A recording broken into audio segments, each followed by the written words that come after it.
जो वादा किया वो निभाना पड़ेगा, रोके जमाना चाहे आना पड़ेगा। जी हाँ, मैंने आपसे वादा किया है हर बार नए नए टॉपिक्स पर नई नई टिप्स लेकर आने का, तो कैसे ना निभाऊं। लो आ गई मैं आपका अपना वादा निभाने आपके सामने, एक नए टॉपिक के साथ, कुछ नई टिप्स के साथ। नमस्कार, हेलो ब्यूटीफुल मॉम्स, हेलो जी, आप सब कैसे हैं? सत श्री अकाल सबको, मेरा राम राम, राधे राधे जी। आशा है आप सब लोग ठीक होंगे। चलिए तो फिर तैयार हो जाइए कुछ नई टिप्स नए टॉपिक के साथ। आज का मेरा टॉपिक है how to deal slow learners. Slow learners, जैसा कि इसके नाम से ही हमें पता चलता है कि slow and learners. Slow means धीरे, लर्नर्स मीन्स सीखने वाले। जो बच्चे धीरे धीरे सीखते हैं, आई मीन टू से कि जो ज़्यादा टाइम लेते हैं किसी भी चीज़ को सीखने में, उनको हम कहते हैं स्लो लर्नर्स। अगर हम इसकी डेफिनेशन देखें तो हम कह सकते हैं कि slow learners are the learners whose learning pace is slower than their peer groups. मतलब जो उनकी उम्र के, हम उम्र के बच्चे होते हैं, वो जिस तरीके से जितनी जल्दी जितने टाइम में सीखते हैं, उसके कंपैरेटिवली ये स्लो लर्नर्स धीरे धीरे ज़्यादा टाइम लगाकर ज़्यादा टाइम में कम सीखते हैं। अब सबसे, और ऐसा नहीं है कि ये कोई डिसेबिलिटी है, स्लो लर्नर होना कोई डिसेबिलिटी नहीं है। अमेरिकन साइकोलॉजिकल एसोसिएशन की एक रिसर्च के अनुसार पता चला है कि वर्ल्ड में 17 से लेकर 19% बच्चे ऐसे ही होते हैं। और ऐसा नहीं है कि ये जो आज स्लो लर्नर है वो हमेशा ही स्लो लर्नर रहेगा आगे चल के, बल्कि ऐसा भी देखा गया कि आगे चल कर ये जो स्लो लर्नर्स होते हैं, अगर इनके ऊपर अच्छे से काम किया जाए, हार्ड वर्क किया जाए, टाइम इनको अच्छे से डिवोट किया जाए, पेशेंस के साथ डील किया जाए, तो ये बच्चे नॉर्मल बच्चों से भी कहीं आगे जाते हैं और बहुत अच्छा अपनी लेटर एज में जैसे जैसे बड़े होते हैं वैसे वैसे बहुत अच्छा परफॉर्म करना शुरू कर देते हैं। इसके लिए सबसे पहले हमें ये जानना ज़रूरी है कि इनके सिम्टम्स क्या होते हैं। हम कैसे जानेंगे कि हमारा बच्चा स्लो लर्नर है?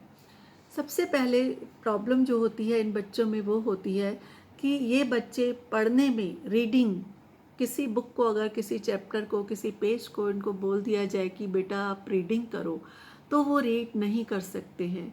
बहुत मुश्किल होती है रीडिंग करने में। ज़्यादा जोर देने पर धीरे धीरे वर्ड्स को जोड़कर तोड़कर ऐसे ऐसे पढ़ते हैं। और रिटिन वर्क में तो उससे भी कहीं ज़्यादा इनको प्रॉब्लम होती है, क्योंकि इनके पास जो होता है, they don't have understanding of proper words.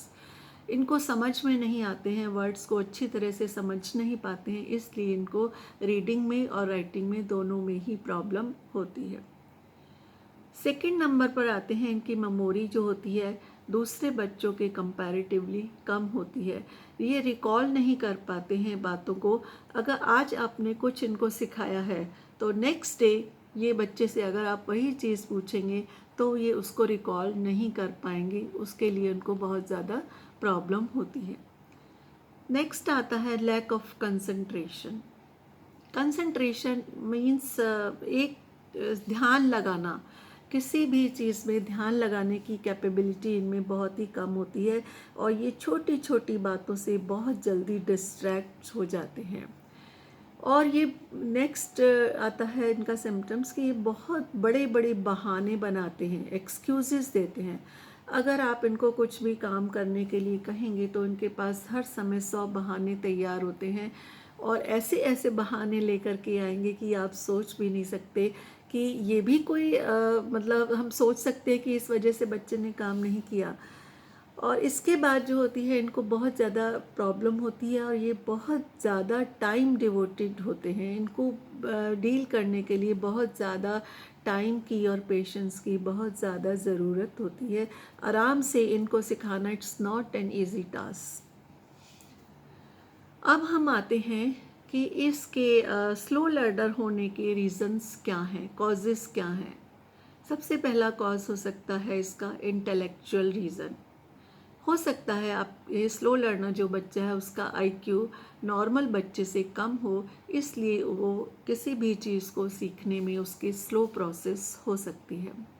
Psychological problems बच्चे को घर में कैसे डील किया जाता है, कैसे उसके इमोशनल डेवलपमेंट है, किस तरह से उसको प्यार से, डांट से, हर समय इग्नोर करके या बहुत ज़्यादा पैम्पर्ड करके रखा जाता है, इन सब बातों का भी बहुत ज़्यादा फ़र्क पड़ता है उसके लर्निंग प्रोसेस पे।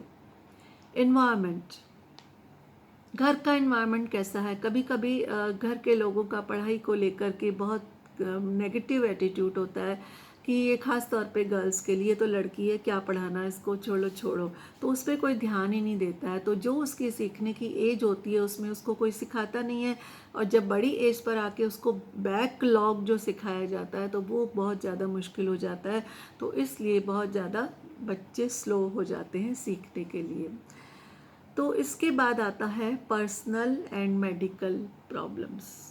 कुछ बच्चों की मेडिकली प्रॉब्लम्स भी हो सकती हैं जिसकी वजह से उनका लर्निंग प्रोसेस स्लो हो सकता है उनको हाथ में प्रॉब्लम्स हो, माइंड में कुछ प्रॉब्लम्स हो, कुछ किसी भी तरीके से कोई भी मेडिकली उनको प्रॉब्लम हो सकती है। जो मेडिकल प्रॉब्लम है उसका ट्रीटमेंट तो डॉक्टर कर सकता है, लेकिन हाँ जो साइकोलॉजिकल, इमोशनल और ये इन्वायरमेंटल प्रॉब्लम्स हैं उन सब बातों को तो हम सब लोग मिल करके अच्छे से काफ़ी हद तक उस पर काम कर सकते हैं और बच्चे के इस लर्निंग प्रोसेस को थोड़ा सा आगे बढ़ा सकते हैं। और ग्रेजुअली अगर हम कोशिश करते रहें तो एक टाइम ऐसा आएगा कि ये अपने आप सब कुछ करने लगते हैं और बहुत आगे जाते हैं। अब हम आते हैं कि इन बच्चों को डील कैसे किया जाए। सबसे पहला जो है इनको डील करने के लिए, provide them a quiet place.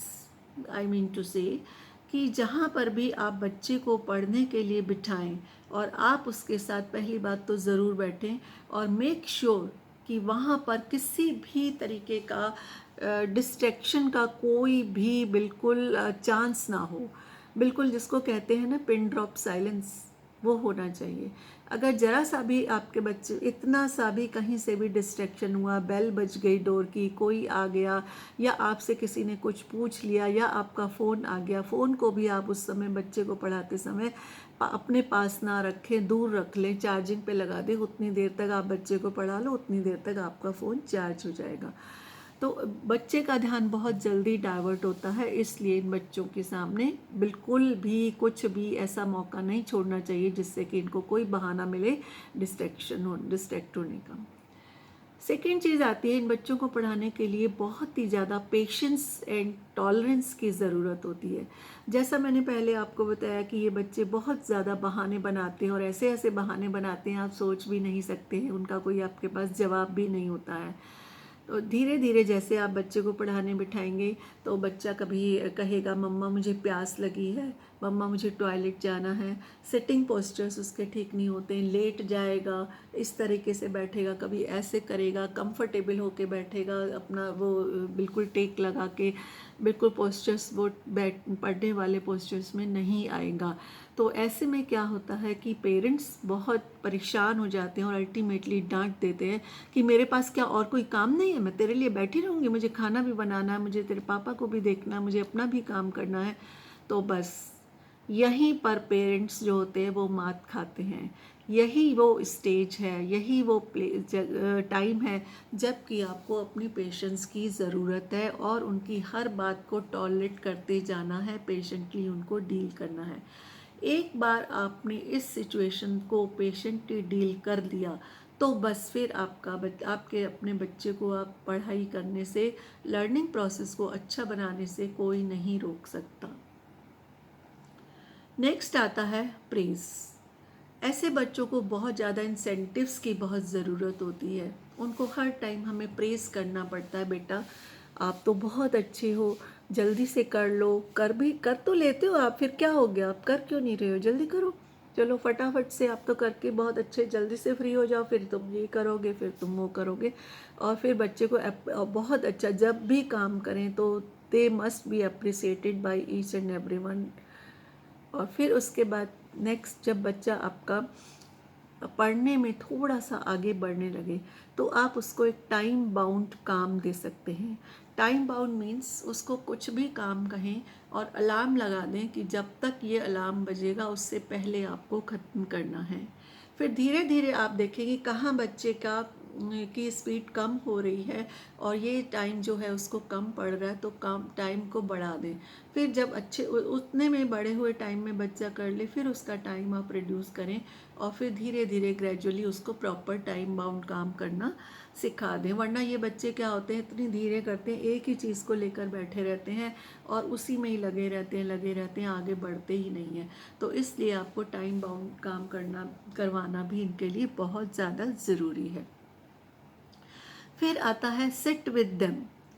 Sit with them means जैसे बच्चे ने शुरू में आपने बिठाया और उसने बहुत ज़्यादा बहाने लगाए, कभी प्यास लगी, कभी टॉयलेट जाना है, कभी सिर में ऐसे ऐसे खुजाने लगते हैं, कभी हाथ देखने लगेंगे, कभी नीचे बैठ जाएंगे, कभी बैठे बैठे नीचे से स्लाइड करने लगते हैं और हंसने लगते हैं, जिससे कि मतलब इन्जॉयमेंट करते हैं और सीरियसली इस पढ़ाई को नहीं लेते हैं।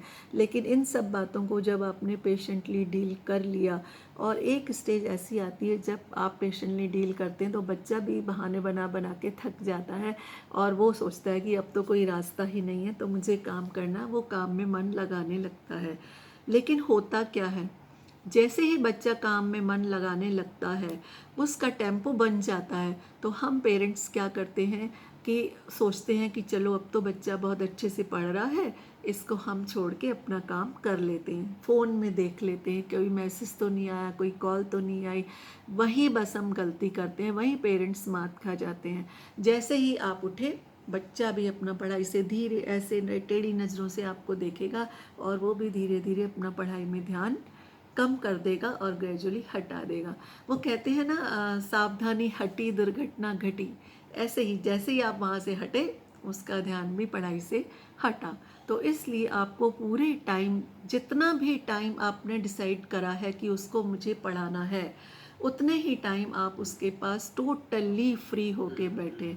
जो भी आपका काम है, या तो आप उसको पढ़ाने से पहले कर लें या फिर उसके पढ़ाने के बाद करें, बीच में ना उठें। मतलब जितनी देर उसको पढ़ना है तो आपको भी उसके साथ बैठना ही बैठना है। नेक्स्ट आता है रिपीटिशंस। ये बच्चे रिवीजन ज़्यादा मांगते हैं। जैसे सिंपल क्वेश्चंस जो होते हैं, वन वर्ड क्वेश्चंस होते हैं, वन लाइन क्वेश्चन आंसर्स होते हैं, वो तो बहुत अच्छे से लर्न ये कर लेते हैं। लेकिन प्रॉब्लम आती है जो लॉन्ग आंसर्स होते हैं, 4-5 लाइन्स का, छोटी क्लासेस में जो भी होते हैं 4-5 लाइन्स के या 6 लाइन्स के आंसर्स होते हैं, उनको लर्न करने में इनको बहुत ज़्यादा प्रॉब्लम होती है। उसके लिए आप ज़्यादातर पेरेंट्स को मैंने देखा क्या करते हैं, पूरा का पूरा उसको लिखवा लेते हैं और लर्न करने और फिर सुनते हैं। जब सुनते हैं तो वो आगे की लाइंस तो उसे अच्छे से याद हो जाती है, पीछे की लाइन वो भूल जाता है। आपको उसके लिए उसको सबसे पहले क्वेश्चन के आंसर में आप देखिए कि डिफ़िकल्ट वर्ड्स क्या हैं। पहले उन डिफ़िकल्ट वर्ड्स को लिखवा लिखवा कर उससे लर्न करवाएं, जिससे कि बच्चा उन वर्ड्स के फेमिलियर हो जाएगा, वो वर्ड्स उसके लिए नोन हो जाएंगे, फ्रेंडली हो जाएंगे। तो जब वो आंसर में उन्हीं वर्ड्स को लर्न करेगा तो उसके लिए मुश्किल नहीं होगी, वो फटाफट से लर्न कर लेगा।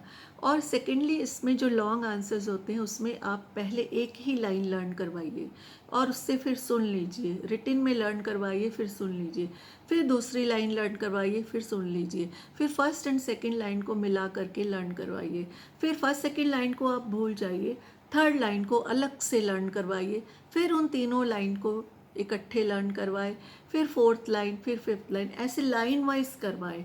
एक साथ पूरा आंसर उनको लर्न नहीं होगा। और जैसे एक दिन में आपने जो भी काम करवाया है, करवाने के बाद रिवाइज ज़रूर करें और नेक्स्ट डे पढ़ाने से पहले उसको फिर से उन सब चीज़ों को रिवाइज करवाएं।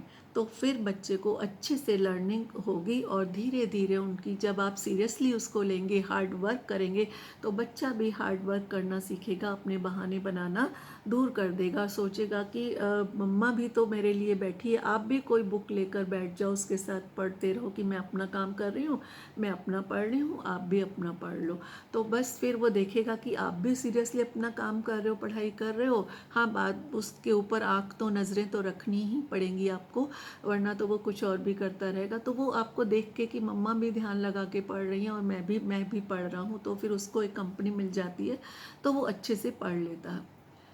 और इसके बाद इनकी जो होती है फ़न लविंग एक्टिविटीज़ करवानी चाहिए, जिससे कि ये उन चीज़ों को एक्टिविटीज़ को एंजॉय करें और अच्छे से लर्न सीख करें। और ये बच्चे ऑडियो विजुअल एड्स के साथ ज़्यादा अच्छे से सीखते हैं बजाय बोरिंग रीडिंग और राइटिंग के। रीडिंग राइटिंग तो ज़रूरी है, आनी ही चाहिए, लेकिन इसके अलावा उससे रिलेटेड अगर कुछ आप घर में अरेंज कर सकें ऑडियो विजुअल एड्स का, तो वो बहुत ही अच्छा होगा। उसको देखकर बच्चे एंजॉय भी करेंगे, एक्टिव भी रहेंगे और अपना अच्छे से और जल्दी से भी सीखेंगे। और वो सबसे बड़ी बात लास्टली जो मैं कहना चाहूँगी, always be in touch with your teachers, क्योंकि टीचर्स जो होते हैं बेस्ट जज होते हैं, जिनको ये पता होता है कि किस बच्चे की क्या कमी है। ज़्यादातर पेरेंट्स सुनना नहीं चाहते हैं, लेकिन आपको भी ओपन होना पड़ेगा। अगर आप सच में आप बच्चे को इम्प्रूव करना चाहते हैं तो आपको उसकी बुराई या उसकी कमियों के बारे में पता होना चाहिए, तभी आप अपने बच्चे को आगे बढ़ा पाएंगे। अगर आप सोचेंगे कि मैं जब भी जाता हूँ टीचर बहुत वो करती है प्रॉब्लम, तो मैं टीचर के पास नहीं जाऊँगा, नहीं, आपको इस बात से हेजिटेशन नहीं करना है। आपको you should take it as a challenge कि मेरा बच्चा अगर कमज़ोर है तो मुझे उसे इम्प्रूव करना ही करना है, चाहे मुझे उसकी लाख कमियां मुझे सुनने को मिले। अगर कमियां सुनने को नहीं मिलेंगी तो आप उसका इलाज कैसे करोगे? डॉक्टर के पास जाओगे, सिम्टम्स बताओगे, कमियां बताओगे, तभी तो वो आपको ट्रीटमेंट देगा। सीधे ठीक वैसे ही अगर आपके बच्चे की आपको कमियां ही नहीं पता है और तो आप कैसे उसको ट्रीट करोगे, कैसे उसको डील करोगे? और डीलिंग के मेथड भी आप टीचर्स से कांटेक्ट में रहकर बार बार अच्छे तरीके से आप कांटेक्ट में रहिए। और टीचर्स कभी भी आप 10 बार भी जाओगे, 10 बार भी पूछोगे, कभी भी आपको मना नहीं करेंगे, बल्कि उनको भी खुशी होगी, वो भी और ज़्यादा इंटरेस्ट लेंगे आपके बच्चे में कि हाँ, आपके पेरेंट्स भी बहुत इंटरेस्ट ले रहे हैं, सच में ही वो इम्प्रूव करना चाहते हैं, तो वो और ज़्यादा इंटरेस्ट लेते हैं बच्चे के लिए। और ज़्यादातर पेरेंट्स क्या होता है, परेशान हो जाते हैं कि हमारा बच्चा बेचारा ऐसे ही रहेगा, क्या हम अपने बच्चे को आगे बढ़ते हुए कभी नहीं देख पाएंगे? जी नहीं, ऐसा नहीं होता। आप ऐसा मत सोचिए, बी पॉजिटिव और अपने बच्चे को भी पॉजिटिव रखिए और उसके साथ हिम्मत करके आगे बढ़ने की सोच लीजिए, मेहनत करिए, टाइम डिवोट करिए। और जो भी आपको प्रॉब्लम कहीं पर भी आती है तो टीचर्स के साथ कंसल्ट करिए, काउंसलर के साथ कंसल्ट करिए। और आपके बच्चे बिल्कुल ऐसा हो ही नहीं सकता। आपने शायद एल्बर्ट आइंस्टीन का नाम सुना होगा, वो कितना बड़ा आज उसका नाम है, कितना बड़ा साइंटिस्ट आगे जाके बड़ा है बना है।